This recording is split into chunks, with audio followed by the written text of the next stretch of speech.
talking to you today about the difference between share buybacks for companies and dividends. Both these theoretically are there to serve the shareholders, to distribute profits to shareholders. The difference is that share buybacks, shareholders don't get the money directly, so they don't have to pay taxes on it. Versus a dividend, if you get it as cash in your pocket, you're paying taxes on the money that you're getting. Now, why do some investors prefer the share buyback? Because exactly for tax reasons.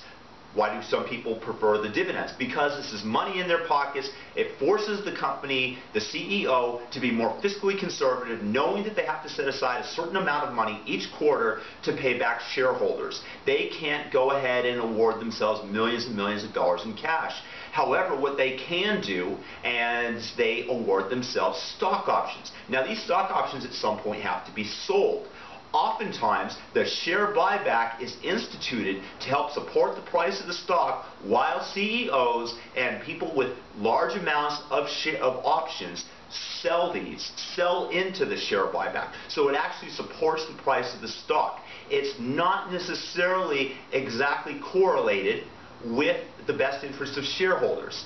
Now, while a share buyback does diminish the number of shares because the shares are put into the treasury and retired, so for example, if a company had 100 shares, the company buys back 20 of those shares, the amount of earnings that it earns are distributed among fewer shares, raising earnings per share, in other words, a theoretical amount of money that can be paid out to shareholders, but is not necessarily. The difference is dividend, cash in pocket, you do with it what you want, you get the money back.